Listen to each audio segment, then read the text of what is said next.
Welcome to the Thyroid Fixer podcast, where I'm all about helping you lose that stubborn weight that won't come off no matter what you do.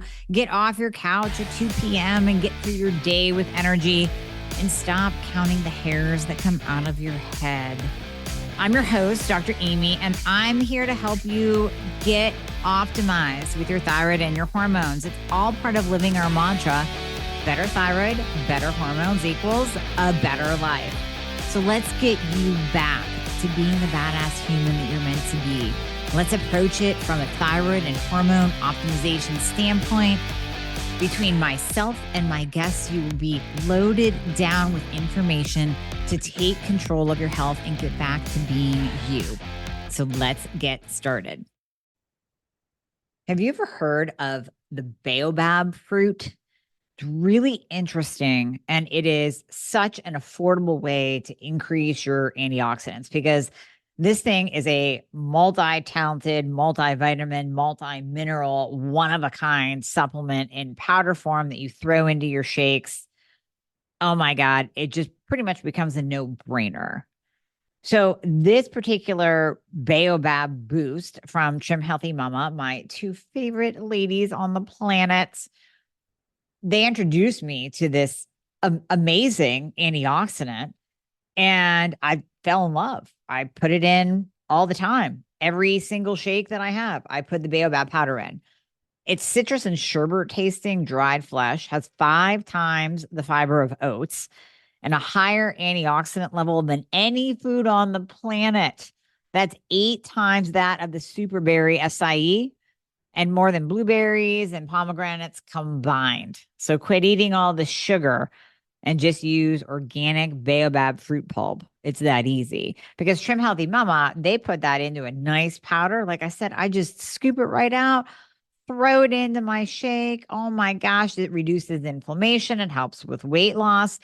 And the other really interesting thing about it is it's kind of working as an appetite suppressant. Now, I know it's not touted for that, but when you put it in your shake, especially first thing in the morning, throw that into a nice protein shake, you'll notice that your appetite is definitely curbed.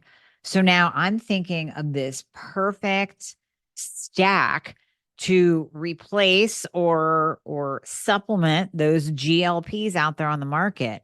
What if we did baobab and metabolism fixer together? That would be crazy at controlling your appetite. And with the baobab, you're getting all those antioxidants. It's amazing. And this powder is so affordable. It is so affordable.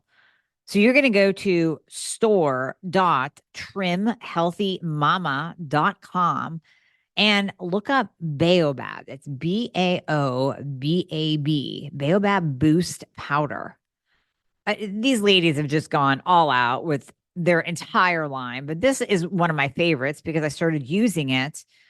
And I have to say that I noticed the appetite suppression difference. And then when I dove down the rabbit hole of what else is in it, the antioxidant content, the multi-mineral content, it just becomes a no-brainer. So store.trimhealthymama.com, look for baobab powder. Enjoy. Are you finally at your wit's end where you are tired of dealing with doctor after doctor?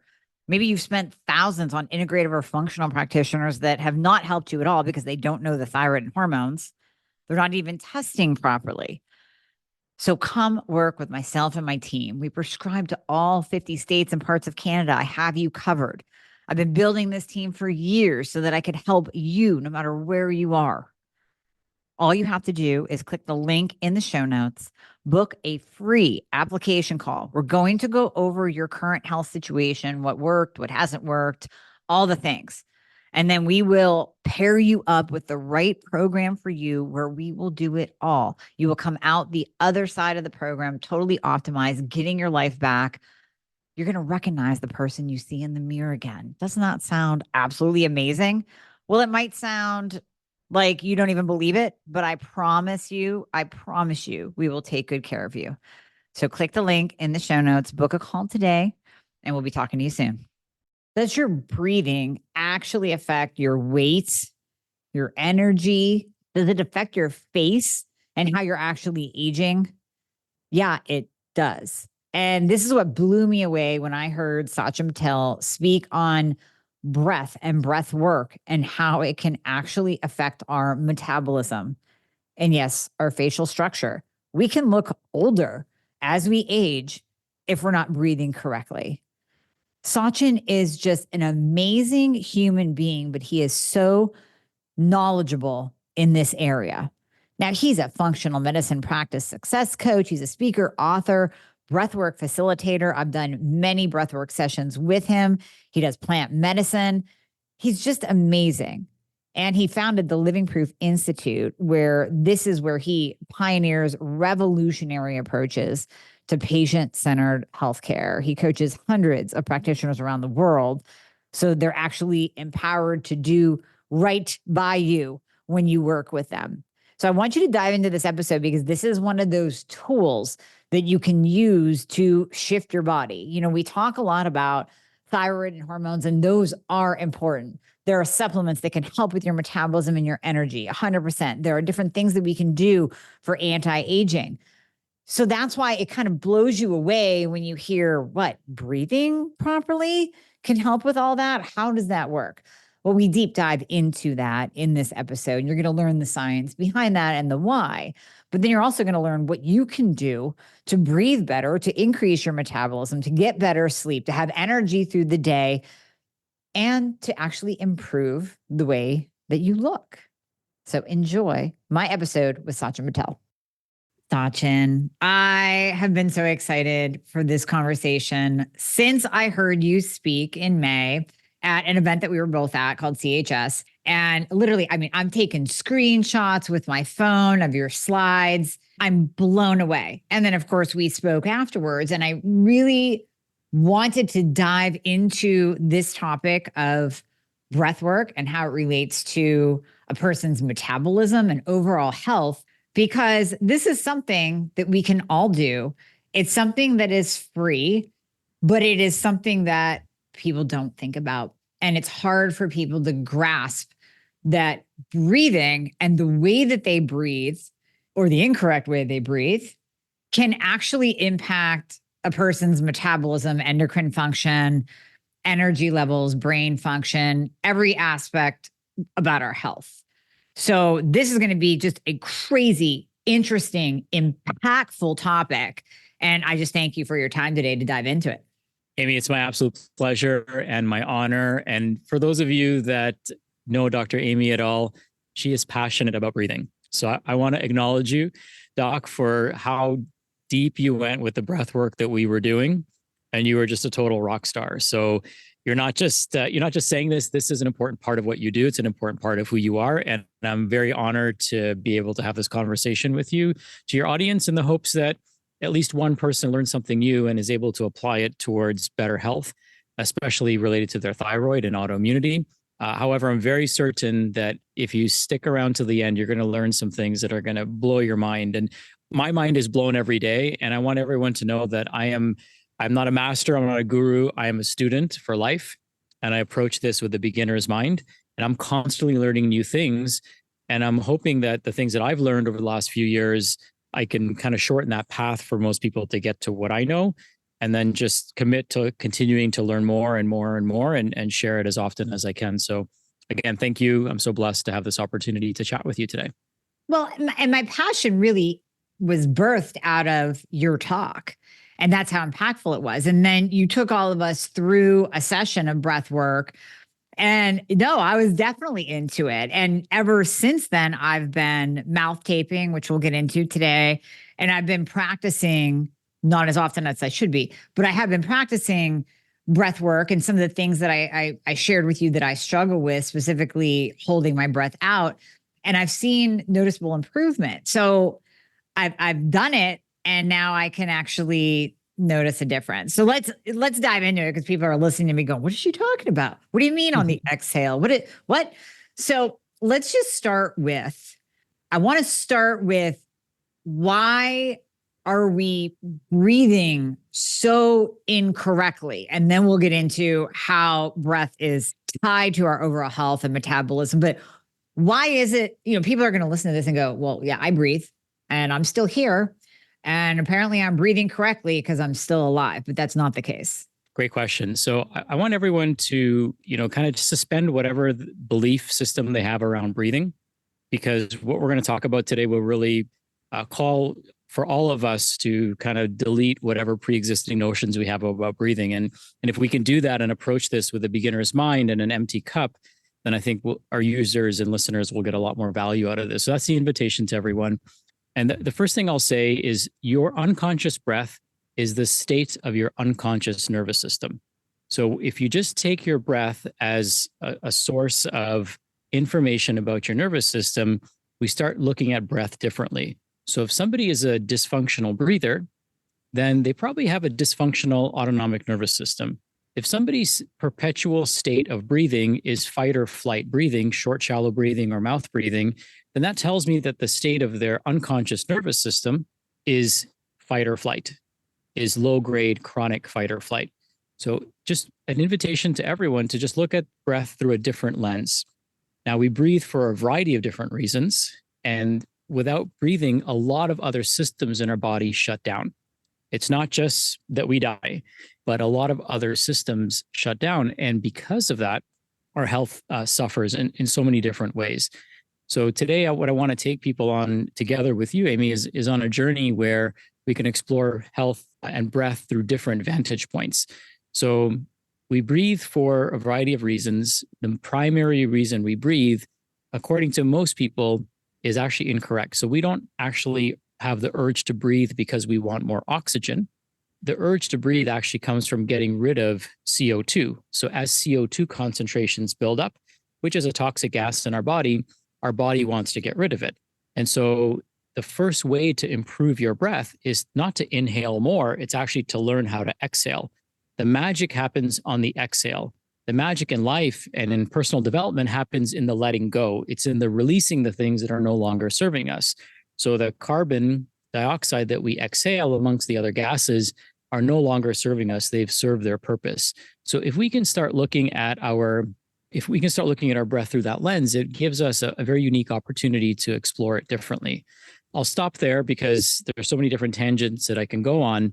But in short, the way we breathe is a state of our nervous system. If our breathing is dysfunctional, our nervous system is dysfunctional. And what caused that dysfunction can vary. It could be trauma, it could be big T trauma, small T trauma. It could be adhesions. It could be grief. It could be a low-grade stress response elsewhere in the body that is reflecting in the breath. So the breath is really the steering wheel of the nervous system and a roadmap into the state of the nervous system as well. And can it also be that we've just breathed a certain way for so long that it's habitual? It's, people will walk around with their mouths open and be a mouth breather, and they don't even realize that they're doing it because it's so habitual. Yeah. So one of the things that's interesting is the way we breathe, especially as a child, changes the shape of our face. And in changing the shape of our face, it changes the amount of resistance that we feel when we breathe through our mouth versus our nose. So for a lot of people, if they've been dysfunctional breathers as a youth, could be because of a tongue tie, could be because of trauma, it could be because of allergies or things that created congestion for them. So it just was easier for them to breathe through their mouth. And that became habitual. What happens in a case like that is their tongue sits in the bottom of their mouth. And when their tongue sits in the bottom of their mouth, there's nothing pushing their upper palate outwards and forwards to expand their upper palate and expand their airway. So then it becomes, as their face continues to grow and their airway doesn't grow because there's nothing pushing it outwards, they have even more restriction with breathing through their nose. And so then it becomes more comfortable for them to breathe through their mouth as opposed to breathing through their nose. Now, that can obviously lead into adulthood and something that can pose challenges for people later on in life. So that's why I'm so adamant about teaching mothers how to identify if their children are dysfunctional breathers, because we can literally change the course of their life. Like every one of the 23,000 breaths that we take every day is a fork in the road to decide if we want to be in fight or flight or if we want to be in a parasympathetic state. So we have endless opportunities each day to decide based on how we breathe. And if we love people, paying attention to how they breathe can be very informative of the state that they're in. Because here's what's interesting about breath. Our breath is a two-way street. which means that not only does it give us clues into our unconscious nervous system, we can actually override our nervous system by changing the way we breathe. So if we want to send our nervous system a message of safety and healing and repair and calmness, we can actually do that by overriding our breath. So we have an opportunity in every moment to raise awareness around how we're breathing. And we'll talk about what the best ways to breathe are. And that gives us power, right? We have power when we can choose how we want to feel. And I'm going to go back to the statement that you made about kids' facial structure changing. When you gave the presentation, you showed a picture of yourself as an adult. And when you change your breathing side by side, you can see the difference in your face. And then I was standing in line with Tim Gray, and he whips out, he's like, "You want to see my before and after of mouth taping?" And he whips out his pictures of before and after. And you can see the after is more youthful. So anyone listening to this that, "Oh, I don't need a better metabolism." Well, do you want to anti-age? Do you want to look younger as you age without plastic surgery? This can actually, and why does it do that? It actually changes our facial structure to look younger. Yeah. So when we put our tongue in the roof of our mouth, which is what happens when we mouth tape, our jaw starts to relax. So we're not clenching our teeth as much. We also expand our palate outwards and forwards, which creates a more attractive shape to our face. But more importantly, form and function are important. So from a functional standpoint, it opens up our airway. So now allows us to breathe more freely, and especially through our nose. So breathing through our nose is one of the most important biohacks or biotunes or things, whatever we want to call it. It's something that we can all do, which instantly changes how we feel. And over time, it can change how we look, which then further changes how we feel. And another thing that's important is our facial structure, our jaw structure is also formed based on how we breathe and how we chew. So for women or men who have young children, pay attention to how much your child is chewing, because most of our children are given soft foods.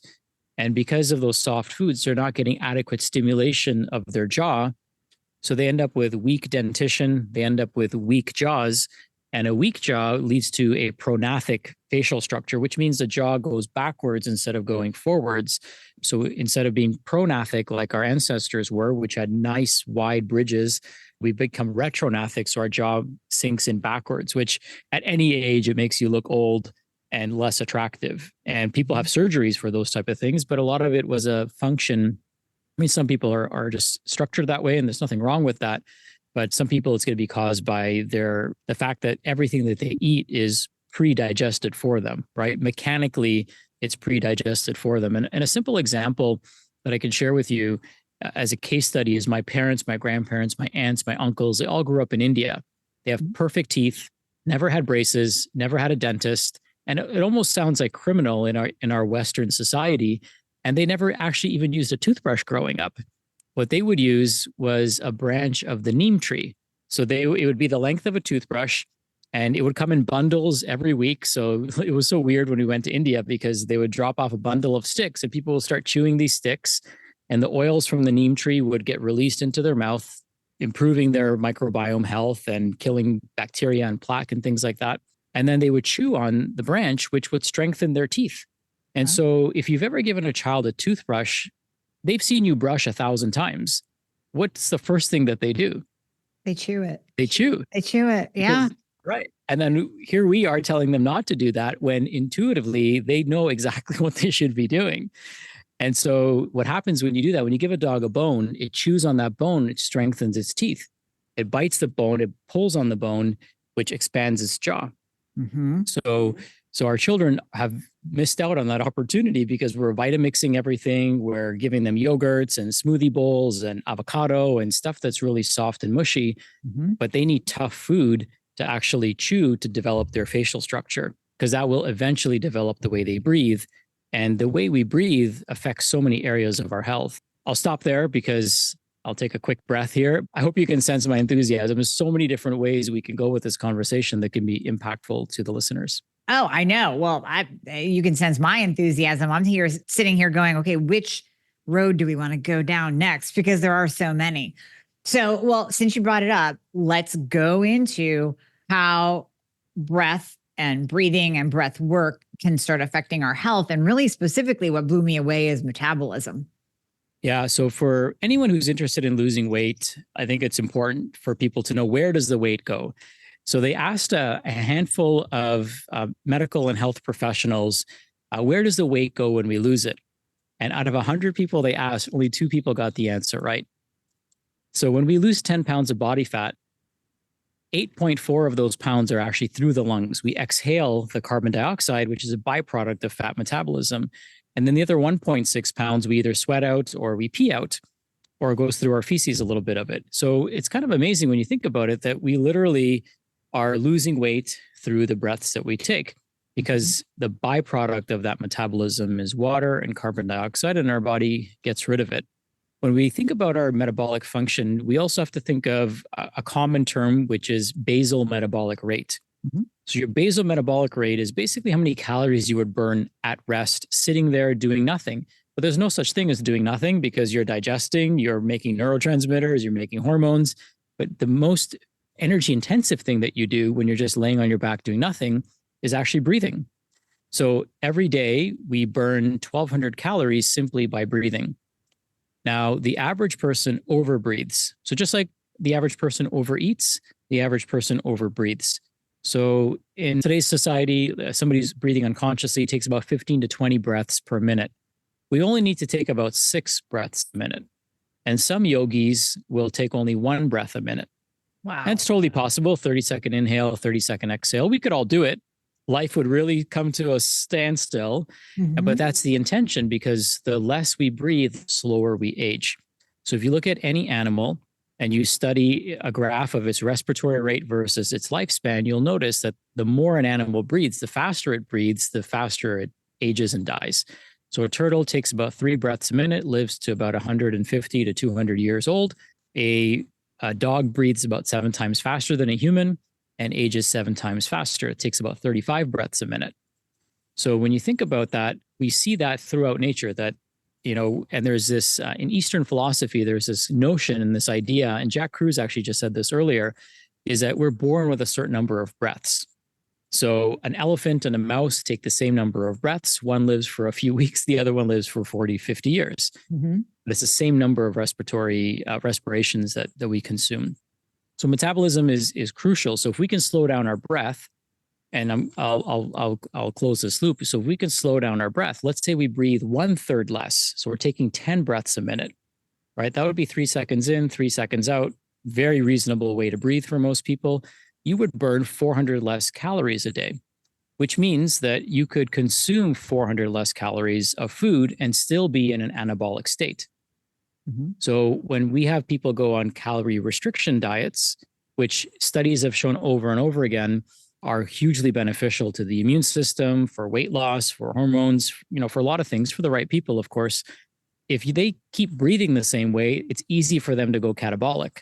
But if the client slows down their breath and reduces their calories, now they can stay anabolic while getting the benefits of calorie restriction without feeling hungry all the time, without breaking down muscle tissue, without breaking down their bodies. They can stay in that anabolic state. So it allows them to manipulate their calories a little bit more effectively as well.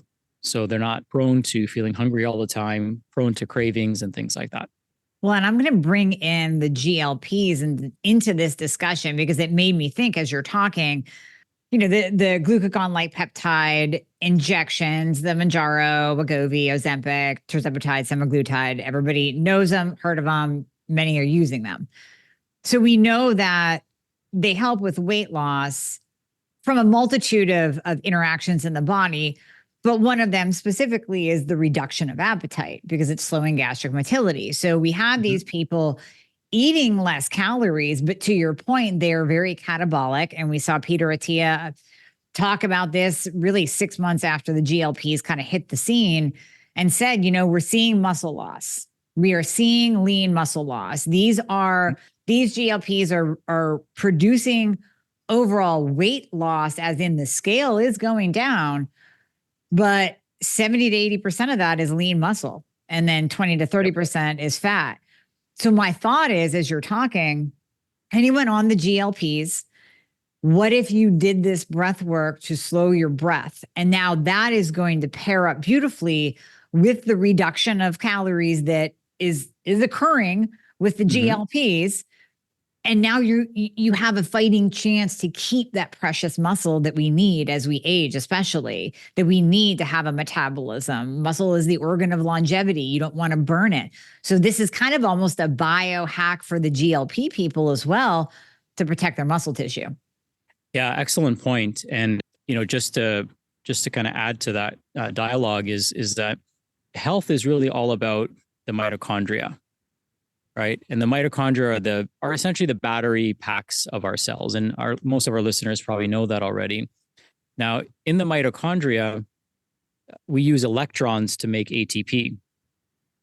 So food is actually converted into electrons to help us then make ATP in the mitochondria.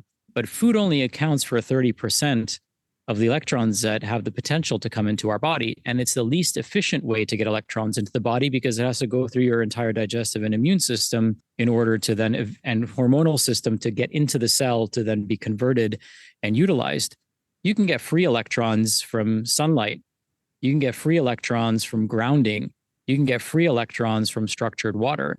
I mean, that's where the other 70% comes from. So if you're on a GLP, make sure you're getting sunlight, make sure you're getting bare feet in the earth, make sure you're getting a grounding mat for your desk, and be sure to drink, good, clean, healthy, structured water if you can, because that's going to fuel your mitochondrial function as well. So the breathing will get you in a more parasympathetic growth state, because as we slow down our breath, we get more parasympathetic.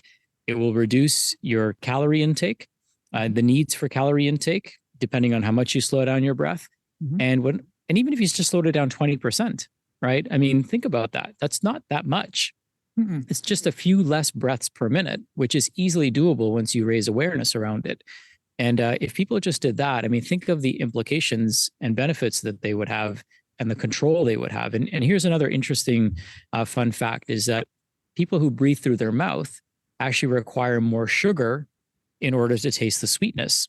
So hypothetically, Amy, if you're a nasal breather and I'm a mouth breather, and it takes 2 packets of sugar, it takes 1 packet of sugar for you to taste the coffee being sweet, it would take maybe 2 or 3 packets for me to taste the same level of perceived sweetness. So how we breathe actually changes the way food tastes. And that makes sense because our saliva enriches our food flavoring, right?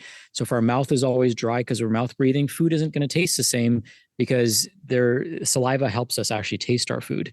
And then our taste buds are on our tongue, right? So they require that moisture in order for them to extract the flavor from the food. And that's, super important for people to note. And then 70% of the flavor actually comes through smelling our food. So if we're always taking that air in through our mouth, food is going to taste totally different versus somebody who's breathing correctly. Gotcha. Yeah, that's amazing. That is fascinating.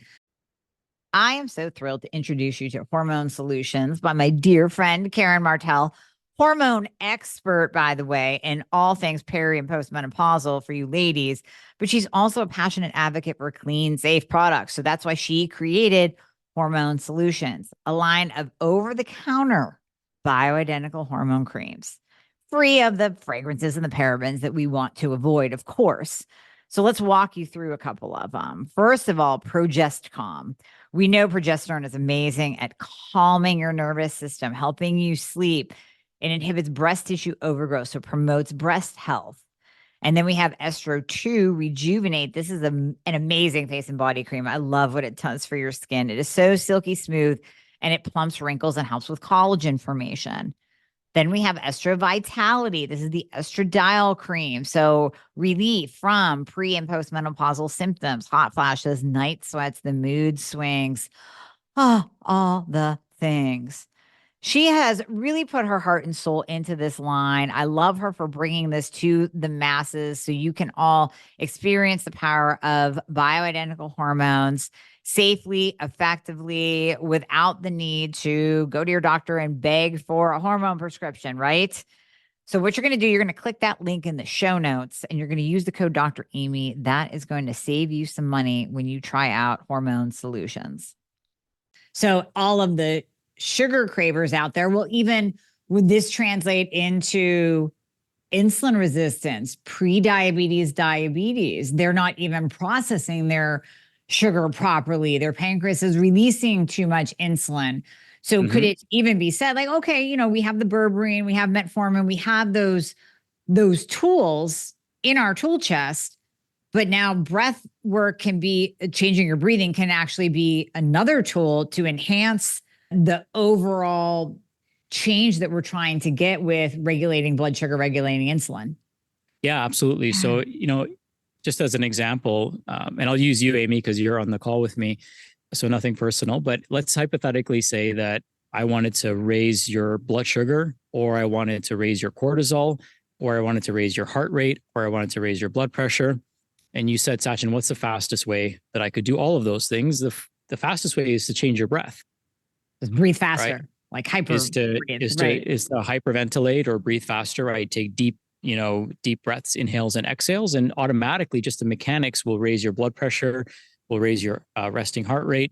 Your body now is going to assume you're in a state of fight or flight. So it's going to raise cortisol, adrenaline, noradrenaline, and you're going to obviously, as a result of that, raise blood sugar. Now, if we just dial that back 90%, right, which is where a lot of people are, like people who say they don't have stress, like they're not at 100% line chasing them, but there's this low grade stress that they have that over time, over 24 hours a day, 7 days a week, you know, over the course of a decade, I mean, that starts adding up. So it causes cortisol resistance. So just like people can become insulin resistant, we can also become cortisol resistant, which actually happens first. So then it takes more cortisol to create the same response. And then the more cortisol they make, the more insulin they end up producing, and then they become insulin resistant. So changing the way we breathe it's just like a domino of so many beneficial things that start happening as we start breathing correctly. And then one other thing to note is how we breathe also changes a molecule in our body called nitric oxide. And nitric oxide helps with increasing circulation. It helps dilate our blood vessels, and it kills viruses and bacteria on contact. And we know that a lot of people struggling with thyroid conditions have co-infections that they're dealing with. And their immune system can be somewhat problematic, or it can be overactive or underactive. Well, our immune system actually starts in our nose. Our nose is the first line of defense against the outside world. True. And it's designed to actually take those 30 pounds of air that the average person breathes each day and filters them and perfects them and prepares them for the lung. Remember, our lungs have a microbiome as well. So if we're constantly breathing in the air from the outdoors or in our homes, but then breathing it in through our mouth, which is quote unquote the dirtiest part of our body, if you ask any microbiologist, we're now sending that dirty air into our lungs and then wondering why, you know, people's immune systems are rattled, or why they're so easily developing upper respiratory infections, because there's this constant battle with the way they're breathing when our nose was perfectly designed to filter the air and perfect the air and prepare it for the lungs. And so nitric oxide lines our nasal mucosa, and on contact, it kills pathogens. So people who are struggling with co-infections, upper respiratory issues, chronic lung infections that they can't seem to get rid of, you know, just remember your immune system starts in your nose, and your nose perfects the air, your mouth, you know, kind of dirties the air, if you will. Well, that's crazy, because we keep hearing from everybody out there, the immune system starts in your gut. It starts in your gut. But no, it really doesn't. It starts in your nose. And the funny thing is, I'm just thinking back to when I very first started mouth taping. And I started mouth taping, what I guess prompted me is the anti-aging. Like right there. I mean, if you tell me I can look younger, I'm going to do it. Right. So, right. Who's not going to do it? So I started mouth taping, I don't even know, probably well over a year ago, but I would say I was inconsistent. So it was really your talk that I was like, that's it. I'm taking it with me on trips. I'm mouth taping, even if I'm in the hotel, whatever. And I can honestly look back, and even my sporadic intermittent mouth taping that I've done over the last year or so, I haven't gotten sick.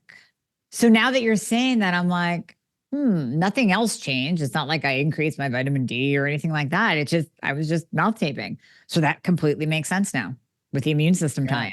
Yeah. Yeah. You know, most people, the best defense is a good offense. there's nothing wrong with taking vitamin C. There's nothing wrong with taking, vitamin D and zinc to support our immune system, but we want to attack it right where it comes in. So we consume 30 pounds of air every day. We only consume a couple of pounds of food and water a day. And so there's more air going into our body by volume and by weight than anything else. And so it only makes sense that we would want to filter it and prepare it. One thing to also keep in mind is that, we have several microbiomes, right? We have a skin microbiome, we have a lung microbiome, we have a GI microbiome, and, they're all exposed to outside factors. However, I think it's really important for us to understand how they're all related and connected. So when somebody has a dysfunctional oral microbiome because they're mouth breathing, well, they're also swallowing that saliva, right? And when somebody is a habitual mouth breather, because they're in perpetual fight or flight, they're never properly digesting their food because they're not making enough enzymes, right? So somebody who's calm and relaxed and centered and is sending blood flow to their digestive organs because they're practicing calm, relaxing breathing before they eat, is going to digest that food totally differently than even the same version of themselves eating that food in a fight or flight type of state. So to create the best defenses, really we have to slow down, right? So when we slow down, we breathe through our nose, we upregulate the defenses in our nasal cavity. But when we slow down our breath, we also upregulate the defenses in our digestive system, because in a parasympathetic state, we make more stomach acid, which also kills pathogens entering into our body. So again, it just all ties back to the breath, and that doing that one thing, just slowing down our breathing in and out through our nose, putting our tongue in the roof of the mouth, has a cascade effect on virtually every system in the body. So fascinating. So even those with digestive issues, I have a lot of my audience, my patients will say, I'm so bloated and I'm just not digesting. I'm just not even absorbing. I don't know if I'm absorbing my thyroid medication. This is one tool that, you still might need to have some digestive enzymes or some gut healing, but this is one tool, again, free, that you can do to actually improve your digestion. Now, you had mentioned the immune connection with thyroid. Are there any other direct correlations with breath and thyroid function? So there's definitely certain breathing techniques that people can do to shift themselves into a more parasympathetic state. Ultimately, the way I look at it is it's pretty rare for just one thing in your body to be broken. Now, we might identify what the primary thing is or what we suspect is causing the problem, but the same blood goes everywhere, right? The same chemistry goes everywhere in the body. And while one organ may not be in a pathological state just yet, it eventually will be if time persists. The thyroid is like the canary in the coal mine, and I'm sure you've said this before. And imagine it's raining outside and you've got all these buckets in your grass. The thyroid is probably one of the smallest buckets. And so it's going to start filling up and overflowing pretty quickly. And so it's going to get a lot of attention, but the other buckets are still filling up. It might take longer for them to fill up, but eventually they'll fill up if we don't stop the rain. And so in my opinion, the focus is how do we stop it from raining in your house, so to speak, right? Or how do we stop it from raining in your body? And one of the best tools is how do we get your nervous system to shift into a more parasympathetic state? So what I like to do is kind of create a kind of a global perspective when it comes to somebody's health, as you do, which is like, what are the things that are going to shift you to be more rest, digest, repair, regenerate, restore? Because if I can get you into that state, then I get every organ in that state. And so the fastest way that I'm aware of is if you don't have the device, would be your breath. If you have a vagal stimulating device, then there is durable medical equipment that can stimulate your vagus nerve electronically to get it firing, right? But our breath can do that as well. Our diaphragm is very heavily innervated with our vagus nerve. What's also interesting about the diaphragm is that it's referred to as the second heart. And so it assists our heart in pumping blood. It also, underneath our diaphragm is where our largest lymph nodes in our body are.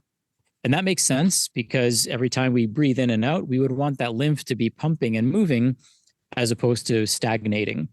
A lot of dysfunction starts in the lymphatic system when we can't remove waste, when we can't get rid of things. And so it creates sluggishness. So I would say that if we get people breathing better, their cardiovascular system works better, their metabolism works better, they go into a more rest, digest, repair state. So now they're not making as much reverse T3. They're sending more blood flow to their digestive organs. Their GI lining is getting the appropriate blood flow so it can repair and heal itself. As we know, people who are in fight or flight have a 70 to 90% decrease in blood flow to their trunk organs. And so if we want those organs to function properly, we need blood flow to go to them. They can't be in this suspended state of animation all the time, which is what happens when we're in fight or flight. So we use things like nature, we use things like breath, we use things like journaling and gratitude. We use adaptogens like reishi or ashwagandha, anything that we can do to shift people into that more parasympathetic state. We also very heavily emphasize proper sleep. I think a lot of people don't get sleep.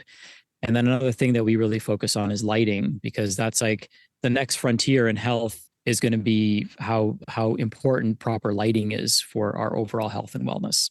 And circadian rhythm. And now we're finding that the light that you're exposed to, the different wavelengths can affect your metabolism as well. So it's just, it's crazy what we're diving into. And as you were talking just now, I'm thinking back to what you said previously. If you want to increase my cortisol and increase my blood sugar and throw my body into chaos, just breathe more. And so that correlation with thyroid, we know elevated cortisol levels push up reverse T3, impair the absorption of T3. When you're in a high blood sugar, high insulin resistant state, that's going to push up reverse T3, shut down thyroid function, increase inflammation in the body. So there is that tie.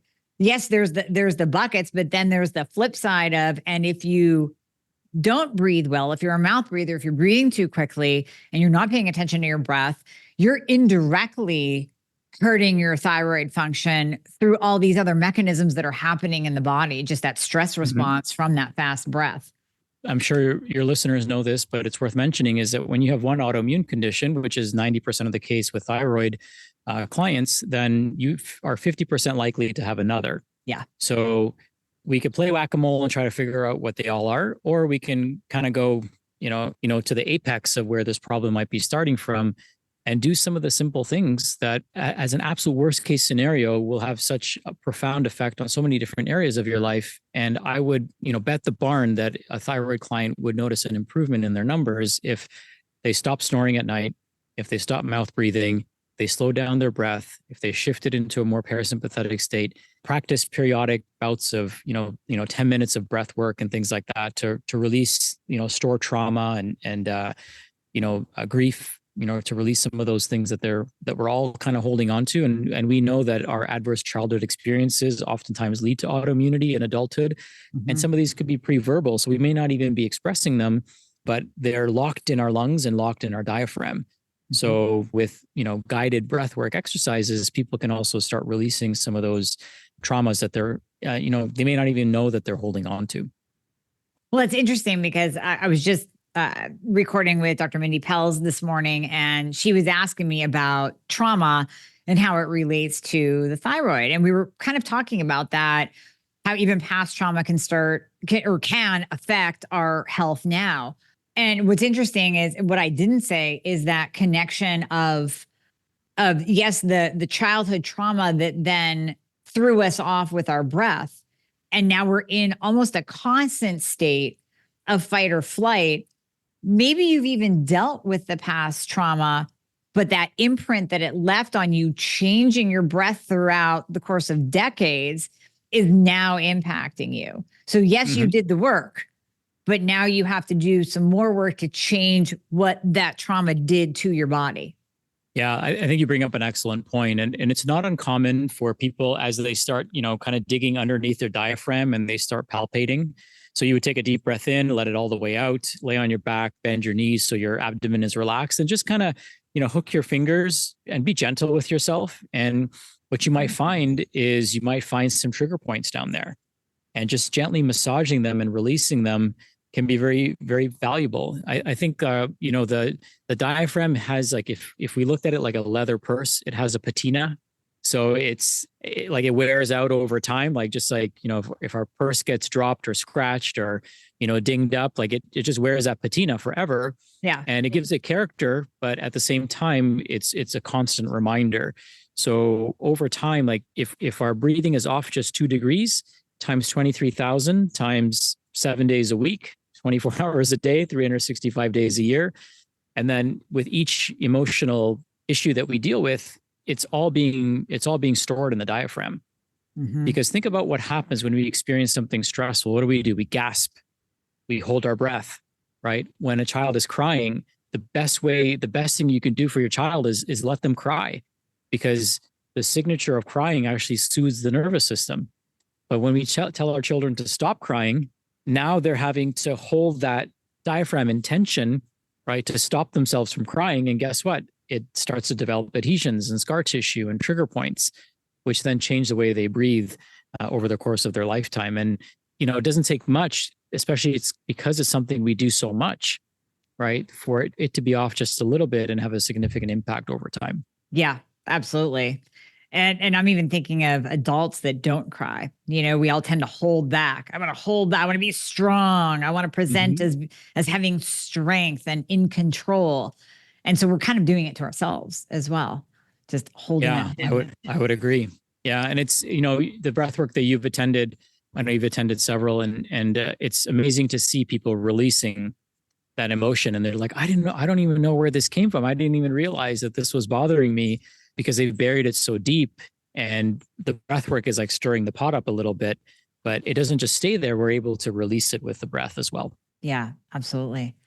Okay, so before we go into actual breathwork techniques, let's talk about mouth taping, because I think anybody new hearing that is going to be like, why would you do that? You need your mouth to breathe. What, are you going to suffocate at night, or what's going to happen?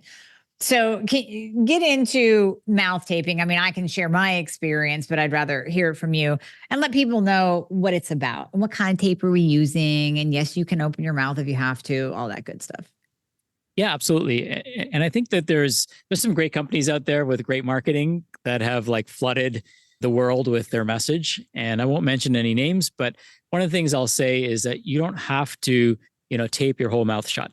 All you need to do, because you're not trying to seal your mouth. I think that's what really makes people feel very anxious, is like, oh my God, I've got to seal my mouth. The answer is no. What we want to do is we just want to, tape vertically. So I know people might be listening to this. We're just going to put a piece of tape, maybe an inch to an inch and a half vertically over our mouth. So just from our upper lip to our bottom lip and a little bit beyond that, it works fine if you have a beard like I do. And basically, you're using 3M micropore tape. So it's a very inexpensive tape. You can get a box of 12 literally for $10 on Amazon. It'll last you forever because you don't need very much. And you're just going to basically place that vertically. Now, if you find that the tape is too sticky, you can dab it on your t-shirt a few times or on your bed sheet, so it makes it less sticky, easier to take off at night or in the morning when you wake up. And you can also, in the morning, if it feels a little bit tight, you can, or sticky, you can push it out with your tongue. When I have my mouth tape on, I can still drink through a straw if I wanted to. I can still talk. I can still breathe through the side of my mouth.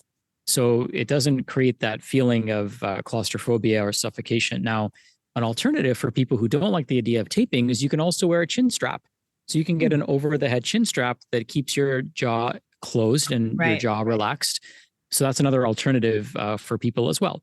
So either one, whatever works. A chin strap might cost $30, and that's like 10 years worth of mouth tape. So if you're trying to save money, then the mouth tape is the cheaper alternative, but that could be an alternative for people. There's also something called myotape. And myotape is a type of tape that goes around your lips. So you can still talk, you can still, eat, you can still like yawn and do all those things and open your mouth. When you're relaxed, when your jaw is relaxed, it'll automatically close up. Okay. And this could be great. This could be great for children. So if you're actively trying to open your mouth, your mouth is going to open. But when your mouth is relaxed while you're sleeping, then it's going to essentially cause it to go into that closed position. So, parents with young children, myotape, myotape, that could be a safe alternative that doesn't create that anxiety for people. What people notice is quite remarkable when they start mouth taping. They start dreaming again. They stop waking up in the middle of the night to go pee because mouth breathing is a diuretic. They notice that they're not snoring as much. Some people stop completely, depending on where the airway obstruction is. They'll also notice that their mouth isn't dry. in the morning. People will report if they've been consistently mouth taping and they go to their dentist will even ask them, like, what are you doing? You have like no plaque buildup and you have no new cavities. Mouth breathing is the number one cause of cavities. And they don't have morning breath anymore either, because the number one cause of bad breath, halitosis, is mouth breathing. So there's so many things that start to improve. And now they've taken about 7,000 to 8,000 breaths that we take while we're sleeping. They've now taken those breaths through their nose, which means they're going to wake up and they're going to have 6 times more nitric oxide production happening overnight. They're going to wake up feeling more refreshed. They're going to wake up and their blood sugar isn't going to be through the roof. So a common cause of high blood sugar in the morning, despite eating healthy and exercising, is actually dysfunctional nighttime breathing. Snoring or sleep apnea can be a contributing factor to that. And yeah, they're not going to need like stimulants to get them going. And there's so many things that they're going to notice improving, and it happens very quickly. So we just had a testimonial come in a few weeks ago.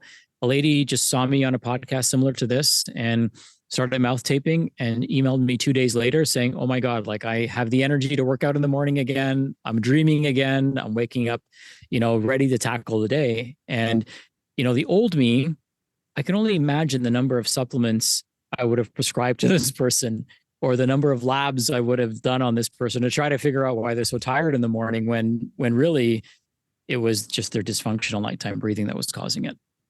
Well, this is great because I'm always looking for other things that, and I always think of my patients when I'm talking to people on a podcast, and other things that specifically my patients, but my audience as well, can do to elevate their health, but also to break through some plateaus. So the common message that I'll get from a patient is, I'm really, really tired and I'm waking up in the middle of the night and I'm fatigued through the day. I think I need more thyroid medication. And I'm like, well, maybe.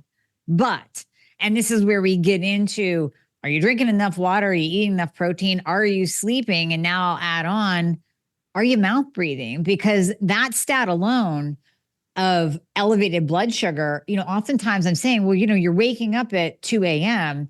because your blood sugar is on this roller coaster and you're probably plummeting into a low because you spiked high. But now you're making me think through this and go, all right, it might not be what they ate before bed. They might still have that dysregulated blood sugar, but is it tied back to the way that they breathe? And will mouth taping correct that sleep issue and thus correct their fatigue the next day? And it's that simple. No need for more medication. No need for another supplement, right? No other program, no other functional test. Like all you have to do is buy some mouth tape and try that out and see if it works. I love that. Yeah. You bring up an excellent point, and I want people who are listening to this to kind of read between the lines of what you said too, because dysfunctional blood sugar, dysregulated blood sugar, is actually dysregulated cortisol and insulin, because cortisol and insulin are kind of like the bumper guards for blood sugar. So when blood sugar goes low, our body jacks up cortisol in order to, because low blood sugar is a dangerous situation for our cells, right? It's dangerous for our brain, our eyes, our mitochondria. So we need energy.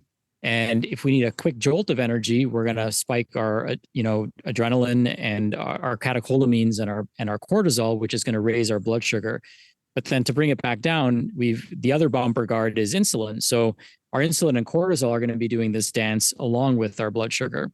And the significance of that is that the cortisol is going to negatively impact thyroid hormone conversion. So the medication won't even work as well because it's not converting as well in the liver. And because you have reverse T3 that's building up because of that cortisol that's constantly being dumped out. And you have obviously an inhibition of TSH when cortisol goes up as well. So it all kind of points back to proper breathing will lead to so many benefits in our metabolic and hormonal health. So many. So I know you offer a free, is it a course that actually teaches people what you've taught me of how to breathe properly? So we have a few trainings and everything I've done so far in the breathwork world has been for free. It's actually become a really fun passion project for me to share this with the world. And so we have a link that we'll share. And when you go there, it's breathworkwithsachin.com. And when you go there, you'll get a keynote presentation, which does a deep dive into some of the things we talked about today and it's a little bit more structured. So it gives people like all the bullet points that they need. So they can, some people need that. They need all the data points. So it's all there, all the research articles and things like that. I also share a different guide. So one of the guides I recently created is called Breathe Like This, Not That. And so it teaches people how to breathe based on how they want to feel. So just like there's an app for everything, there's a breath for everything. So if you're going to meditate, there's a way to breathe. If you want to fall asleep, there's a way to breathe. If you want to check your email, there's a way to breathe. If you want to go for a jog, there's a way to breathe. If you want to have better sex, there's a way to breathe. If you want to hold space for somebody, there's a way to breathe. So, if you want to raise your body temperature or lower your body temperature, there's a way to breathe. If you want to activate your left hemisphere or your right hemisphere of your brain, there's a way to breathe. So we essentially teach people all these different ways to manipulate their breath so that they can, basically push the right buttons in their body to maximize their opportunity. So to use their breath. So one of the things I tell people always ask me, what's the best way to breathe? Well, the best way to breathe is to breathe in accordance to what your environment and activities demand. So there's a different way to breathe if I want to fall asleep versus a different way to breathe if I want more energy. So an example would be bellows breath. If I don't want to drink coffee and I want to kickstart my day and raise my adrenaline faster than a cup of coffee would, or I want to, instead of drinking coffee in the afternoon because it throws off my sleep, I want to use a breathing technique, I can use bellows breath. And that'll give me an instant jolt of energy, give me sharp clarity and focus, and I don't have to put anything into my body to do that. However, at night, if I us through that? Yeah, of course. Okay. Super easy. I'm going to totally put you on the spot here, but yeah, let's actually walk people through a bellows breath. Sure. So it's really simple. And if you've ever been to Tony Robbins, you've seen them do this. And so essentially what we're going to do is we're going to sit up in a comfortable position, and whatever that means for you.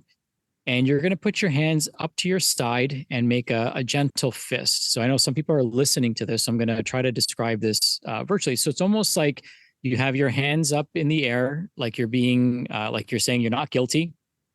And then you're just going to make a light fist.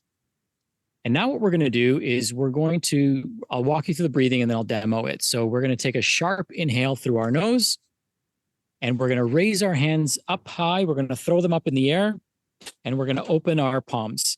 So we're going to come here, down, take a sharp inhale. And then on the exhale, we're going to breathe out through our mouth, and we're going to bring our arms back down forcefully. Oh, so you just do that over and over again. So in through the nose on the up. So it's, yep.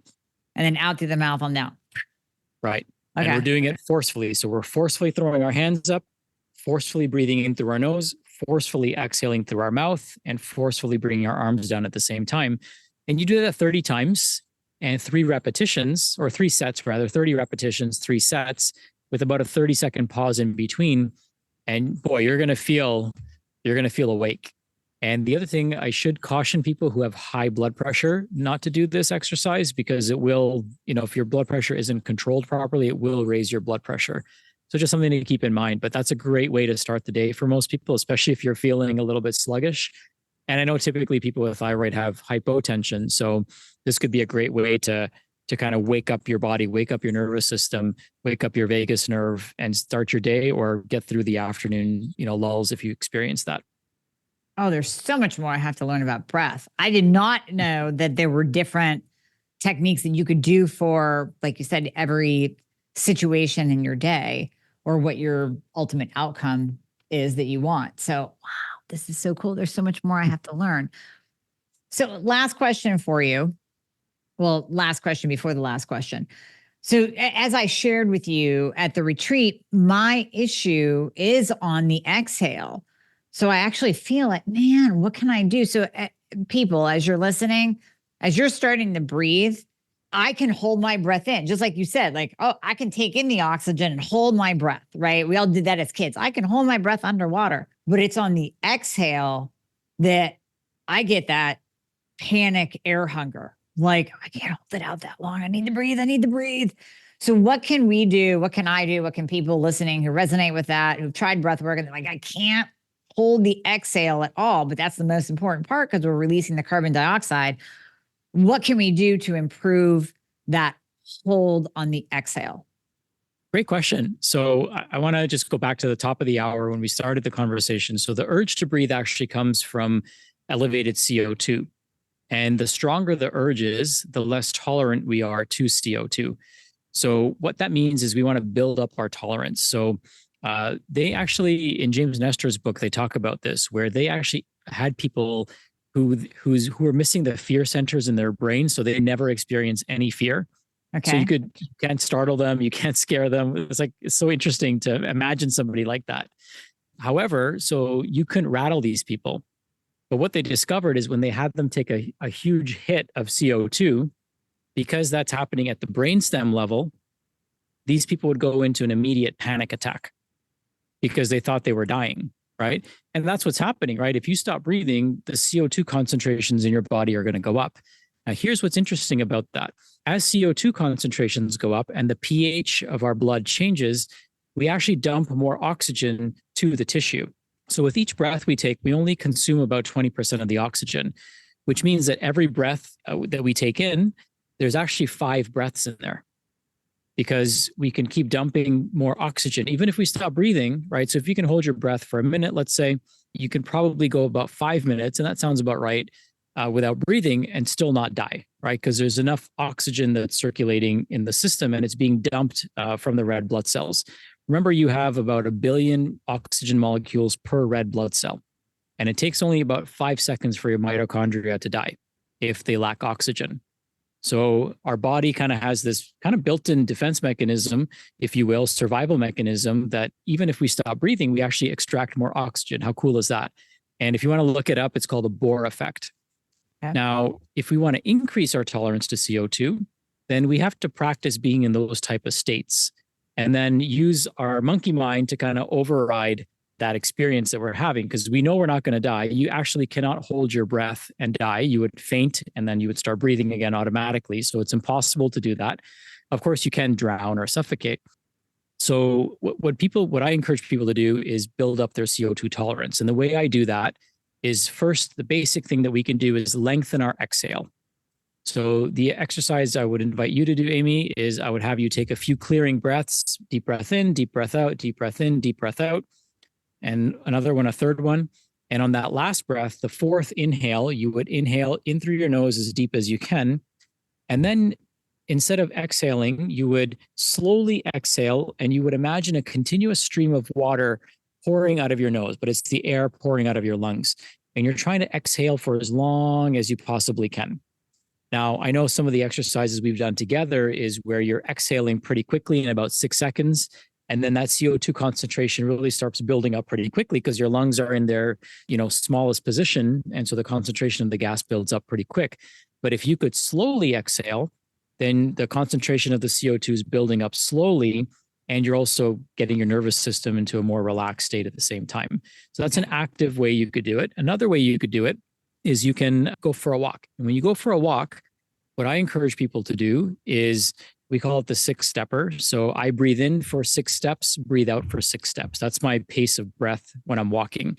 When I'm doing my CO2 training, what I'll do is I'll take it a couple of deep breaths in, a couple of deep breaths out, and then I'll plug my nose and continue walking.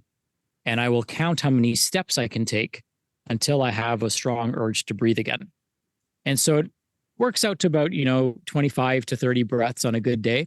It's very interesting because it's almost like what you would imagine dying would be like, right? Like that would be, when you die, that would be the last experience that you have, is you take your last breath and then you slip into the next realm. But so you're actually facing that feeling as you're going through this process. So it's not an easy feeling because it does trigger anxiety at this level of the brainstem, and your body does go into a panic, but we can override it with, just a little bit of practice and also that awareness that I'm not going to die. I'm going to be okay. And I'm training my body to become more tolerant to it. I love that. I was doing the walking, but I got away from it. But now I'll do both. I like the other one that you just said about the stream of water, because I can picture that, and then I'll take my mind off of the fact that I think I'm dying. So yeah, I'm definitely going to do that, because now I know, I think it helps. And the reason why I brought you on as well is it helps to know the science behind it. It helps to know the why.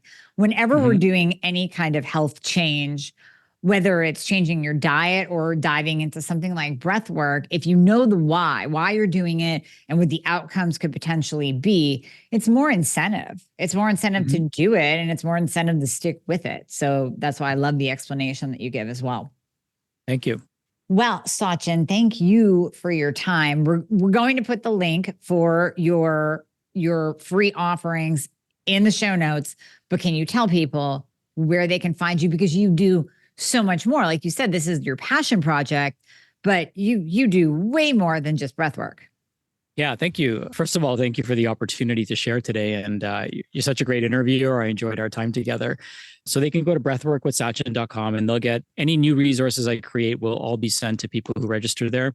There's some keynotes there. There's some notes from James Nestor's retreat that I went to. There's some additional guides. There's a stop snoring guide that's in there where I walk you through the step-by-step process to stop snoring, and all the apps, all the free apps and things like that that I use as well. And then you can also find me on Facebook at Sachin Patel, always sharing my most, latest updates and health information and knowledge over there. So you can find me there on my personal page. And then you can also learn more about what we do in our practice at becomeproof.com. What we help people do is optimize their metabolic health using a multifaceted approach to create health. And our clients get amazing results by simply going back to the basics. So we love helping people, teach them how their body works and help empower them to be their own best doctors as well. I love that. Well, we'll put everything in the show notes. And thank you once again for your time today. It was beautiful. My honor, my pleasure. And thank you again for the opportunity. I appreciate it.